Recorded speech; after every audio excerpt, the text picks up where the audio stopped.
Hey YouTube, this is my pedal board. Just wanted to highlight it real quick. Now I know it looks like super huge pedal board and not a lot of pedals, but one thing that I just loved about this pedal board was that it's so clean. I had a Furman SPB8 pedal board and you can just see everything, which was very frustrating.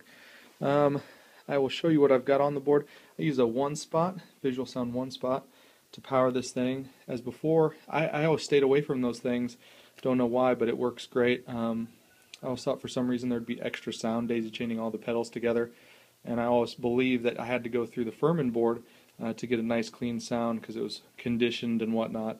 But I've experienced no difference using this one spot, so highly recommend that. It's about $25 for this part here, and then $11 for a 5 connector thing.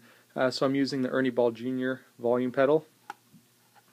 I've got that daisy chained off to the tuner. This is the TU3. I did use the TU2 Tutu for quite a while, and I just got that, so it's been working out really good for me. Then I got the Paul Cochran Timmy pedal, which I love that pedal. Very, really transparent overdrive pedal, great for worship. It's just a good pedal to just add that extra little level of overdrive to an already, kind of somewhat broken up amp. Then I use the Fulldrive 2. I use the MOSFET version. I feel like the people that I've talked to that have the regular Fulldrive pedal, the Fulldrive 1 or the original version, don't seem to like it as much, and there's some people that swear by it. One thing I like about this is I feel that it has more options on it. And so I really like that pedal. This is kind of an OCD clone. It's a custom pedal. Not 100% sure. I just tried it out and love it. It's a real nice pedal, but I kind of call it like an OCD clone. Then I use the Seymour Duncan booster pedal. Usually use it really low just to add some extra volume, clean boost to some of these overdrives. Then I've got it going into the Hall of Fame reverb pedal, and these pedals I sometimes go to an effects loop, but right now I'm using a Bad Cat amp that doesn't have an effects loop already in it. I'm using the Cub 2R, and it doesn't have an effects loop currently, but when I do use my Maz 18 Jr., I just go ahead and throw those into the effects loop.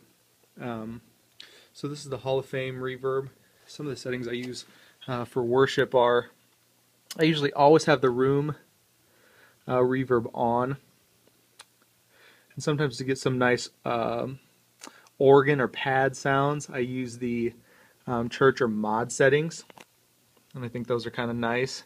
And you can just mess around with these pre-delays, short or long, just depending on what you want. It just really does make a difference, and I'll turn up the decay and the effects level or whatnot to get some nice, really ambient noises.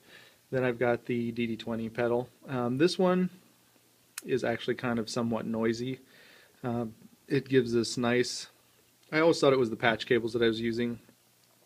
I don't use always the best patch cables, but I always thought it was those, and I tested them all individually, and really none of them, they're all very quiet until I hook up this DD20.